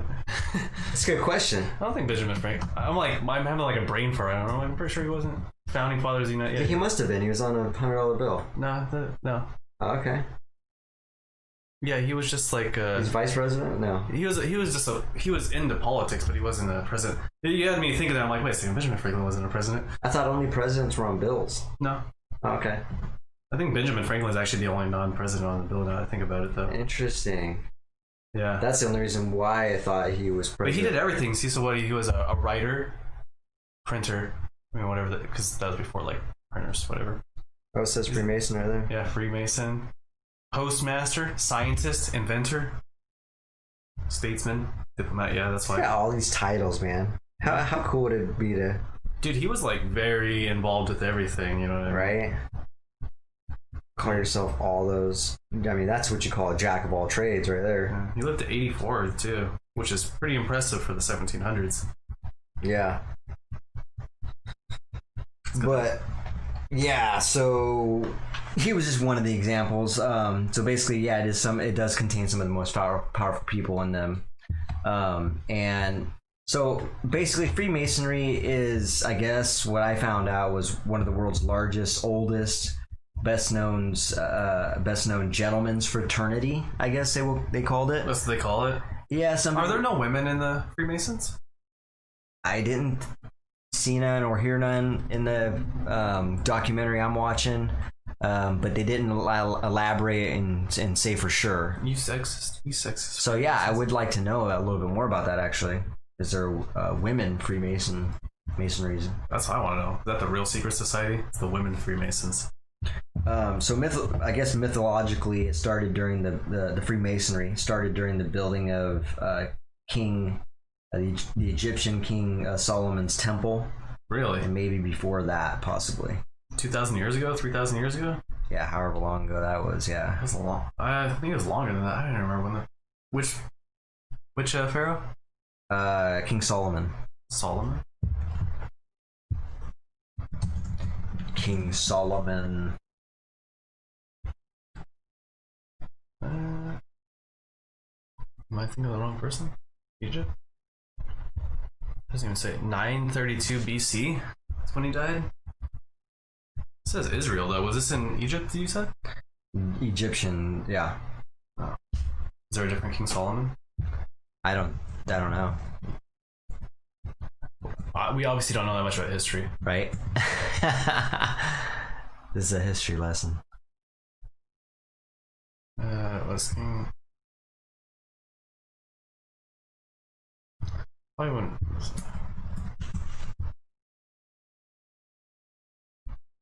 I don't know, man. Either way, it was, BCE. Either way, it was a long time ago. But yeah, so that was already 3,000 years ago. And apparently, they were talking about an instance, which was basically the Boston Tea Party, but they were saying that the colonial Freemasons were possibly involved in the Boston Tea Party, and that was just really a part of starting the New World Order, as they called it. Oh, they got into the New World Order on the... Yeah. Interesting. Yeah, and how... you known about the New World Order before that? I did not. I've heard of that as well, but just never really dove into it. Dude, it's so weird. That shit, you should look into that. Shit's referenced everywhere. Is it? Places you wouldn't expect it to be referenced. I mean, yeah, all these things would be great because, like you said, as far as having segments in the podcast, conspiracies definitely should be one of them. And we can kind of just start going down these rabbit holes of, political, I guess, conspiracies is kind of what they feel like. Yeah. But yeah, no, I'm totally interested in that. But basically, so yeah, we talked about Benjamin Franklin. He published the first Masonry book. The process and I want to talk about this. The process in accessing the lodge. The lodge was a place they gathered, and so the door is guarded by an officer, which they call Tyler, in the Tyler room, which is the room before the room, where you have to provide a secret word and a secret handshake. I was like, really? A secret word and a secret handshake? I was like, that's keeping it really old school. That's cool, though. I like that, honestly. That's funny. Yeah. What's up, Quarantine Quality? Got some nicotine. Is it a low-key addiction? It's a high-key addiction. Right? A nicotine, a low-key addiction? All right. I mean, just go buy cigarettes. I mean, if that's the worst of your addictions, then yeah, that's good. Good thing you know. Still stay bad. Stay there. Don't graduate. Yeah, don't do drugs at least. I mean, nicotine is a drug, but it's not like... It could be a gateway drug. Right? I don't know about that. That's what the experts say. Nicotine is a gateway drug? I don't know. They could. Maybe. I don't know. Nicotine's kind of like it's more like caffeine, except for obviously cigarettes are. Just be careful. Dangerous. Just be careful out there. Just keep it to nicotine and caffeine if you're gonna do low key drugs. You know what I mean? Just smoke yourself to death. Yeah. You know? Or just chew some nicotine gum. I'm sure that's safer. Good stuff. So back to the Freemasonry. Yeah, so the Tyler room, yeah, you got a secret handshake and a secret password, and which is crazy. That's cool though. And I told you that they also use symbols as a big form of communication, and have a lot of symbolic messages on. Or if they're fucking like stupid handshake, they're just like New World Order. That's all you gotta do to get into the room. They're like, no. Something funny. Freemasons like are like putting us on a list now. They're like, motherfuckers, you can clown on us. Right. All right, go on though. I didn't mean to talk shit about the Freemasonries, all right? Yeah, it was just a joke, okay? It was just a joke. Stop getting offended at comedy. Do not break in here, take my daughter away, snuff us. They don't snuff us. They just, make us a part of this secret society, and then I'd be open to that. Yeah. If any of you secret societies want to kill us, just make us a part of society, and then say if we ever leave, you'll kill us. Because I'd rather do that. Yeah, give us that ultimatum. I'm like, do us that honor. A resentful Freemason. Like, they're like, we gotta do a blood oath. I'm like, oh, fine. You're a disgruntled. Tell us about your life. I was a disgruntled Freemason. Oh man, that's funny. So yeah, they use symbols as a big form of communication though, and they got symbolic meanings on currency, which you probably know about. Yeah. The pyramids and the eyes and shit. The pyramids in the eye, yeah, that's one of them. What's interesting is we were talking about this on the last podcast. Is we were talking about the pineal gland and the third eye, and they use that symbolism. That's what that symbol is. Okay. Yeah, the eyes it's the third eye symbolism. Yeah, that's interesting. That's a Freemason. It's interesting how all those things kind of tie together, though. Yeah, what do they call that when the seal was created? I guess is when that. Like the animal. No, I'm just kidding. I don't know. This is the Washington State seal, I guess you would call it. When it was created? Like founded? I think so. Is when those symbols were formed, and I think they were part of that. Correct me if I'm wrong, and maybe those notes are here later on, but... I know the third eye, all-seeing eye thing has been around since at least the Egyptian times, because you see those in the Egyptian hieroglyphics and stuff. So yeah, but as far as being implemented into our currency, well, yeah. I think the Freemasons had something to do with that part of it. Because you got the pyramid, and then also the words Novus Ordo Seclorum. I forget what those mean. New World Order. Oh, okay. So it's a New World Order on the money. Yeah, in Latin. I feel like I knew that. I just forgot it though. Probably, yeah. That's fucking crazy that the world or the money says New World Order. Isn't that crazy? Yeah. In Latin. And so it says it right on a dollar bill. New World Order. And then Danny talked a little bit about the 33 degrees of initiation, and the House of the Temple. So I guess like a mile up the road from the White House, they got the House of the Temple, as they call it, which is basically... It's a mile from the White House? Yeah. Not surprising, but like also surprising at the same time. Yeah, it doesn't surprise me. But it's basically the Scottish Rite of Freemasonry building is what it is, but they call it the House of the Temple. But that building itself has a bunch of symbolism. Even the way it's built, it's got 33 pillars around the whole building. They're all 33 feet tall. Yeah. Isn't I don't know if they got onto this. Isn't Washington D.C., if you look at a bird's eye view of it, like from above, doesn't it have symbolism as well? Like the way the streets, I think it is the way the streets are laid out and stuff. Really? Has symbolism if you view it from above too. Crazy. That stuff always interests me. It's like, man, this was thought out. I don't know if I think it does. I don't remember, but I think it does. Yeah. And so the address was implemented with the letter with the number 33 into it. It was like 1733 or something. Yeah.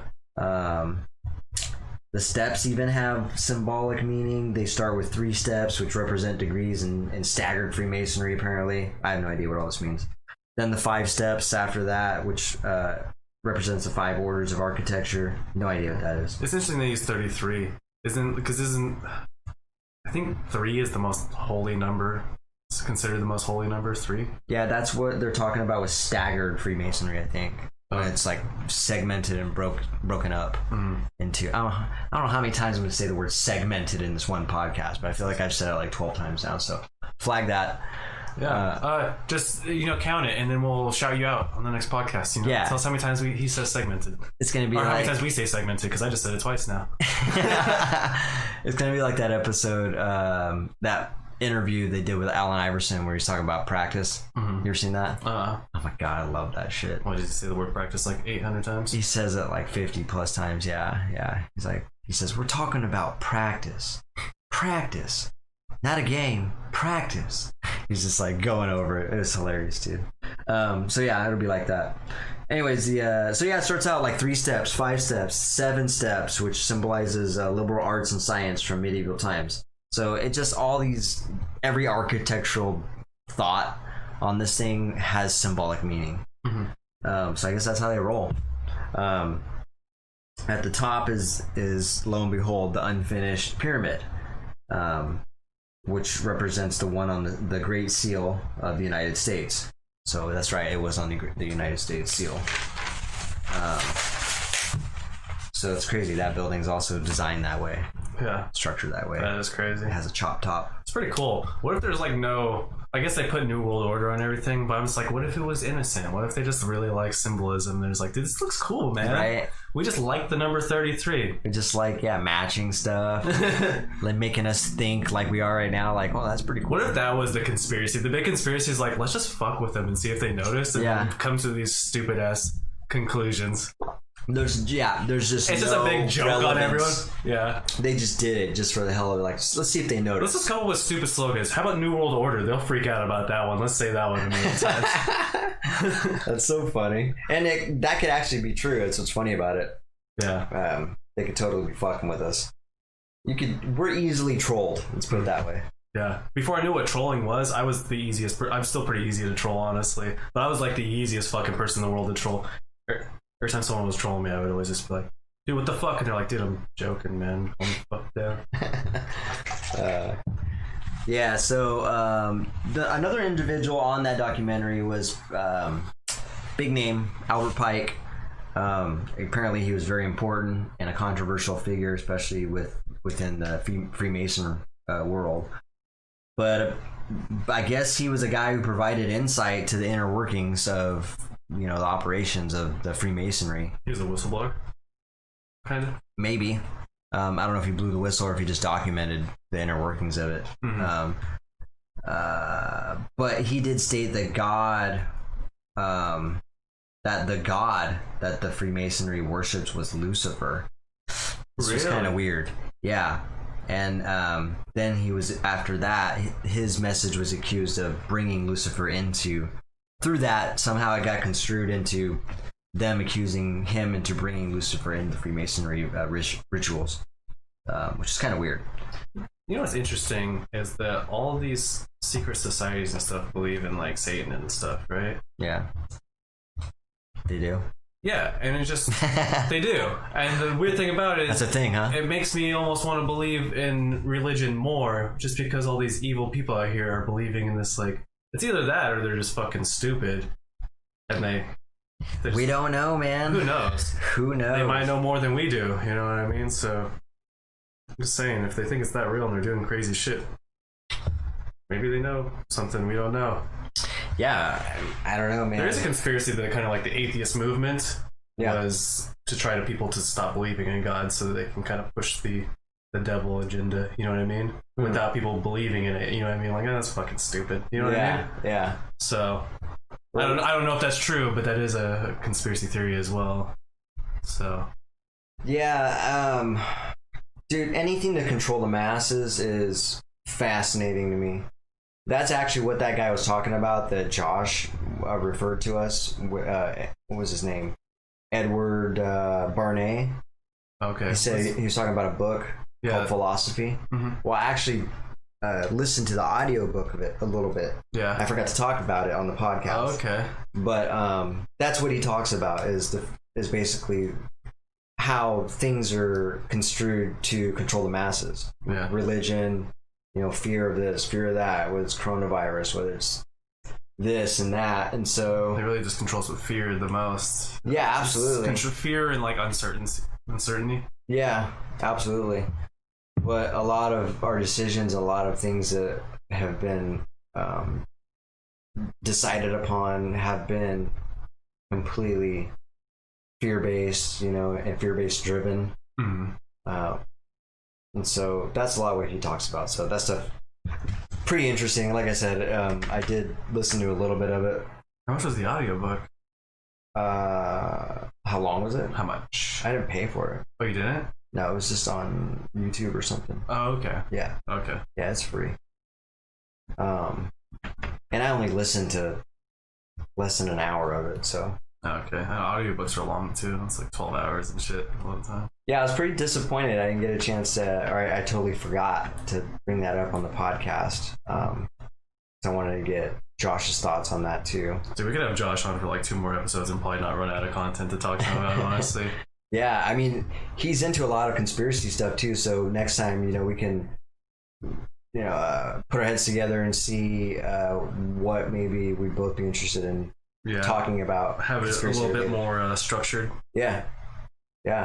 Not really necessarily just structured, but like have a topic of discussion. Yeah, it's kind of like I was saying at the beginning of the themed episode. Like an episode within a theme type thing.